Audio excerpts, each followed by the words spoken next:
Hi friends, welcome to my channel. ఇదిగోండి టమాటా పప్పు చేస్తున్నాను. పప్పు కడుక్కొని నానబెట్టుకొని ఉంచుకున్నాను. ఇదిగోండి టమాటా, పచ్చిమిర్చి, ఉల్లిగడ్డ.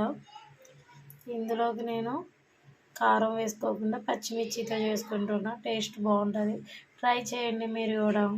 ఇదిగోండి ఇందులోకి మనం పసుపు, జీలకర్ర, వాము,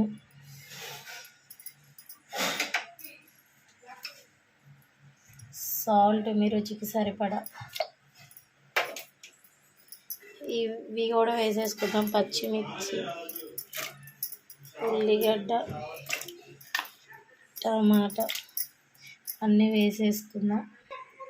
ఇవ్వండి అన్నీ వేసేసుకున్నాను. ఇప్పుడు దీనికి మూత పెట్టుకొని విజిల్స్ రానిద్దాం. 5 విజిల్స్ రావాలి. గ్యాస్ మీద పెట్టేసుకున్నాను. 5 విజిల్స్ రానివ్వాలి. పప్పు ఉడికిందేమో చూసుకుందాం.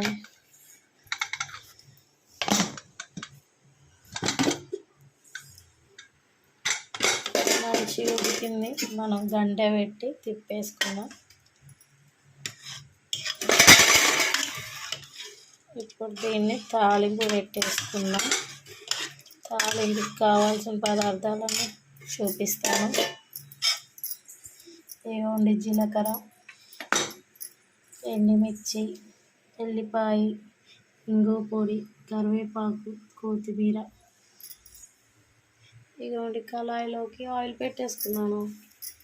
ఇవ్వండి ఫస్ట్ ఎండుమిర్చి వేసుకోండి.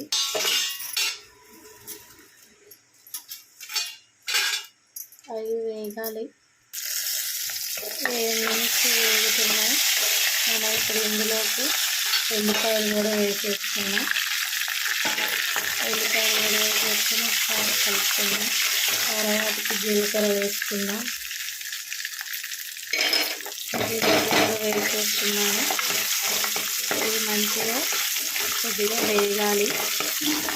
మనం ఇందులో ఇంగు పొడి కూడా వేసుకుందాం.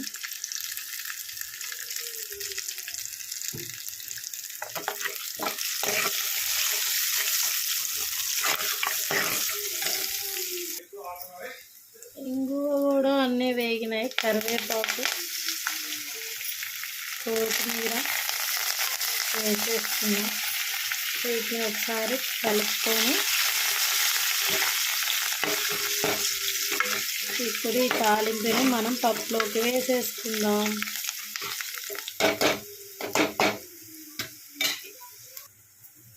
ఇప్పుడు ఇది వేగింది. ఇక దీన్ని మనం అందులోకి వేసేసుకుందాం. పప్పులోకి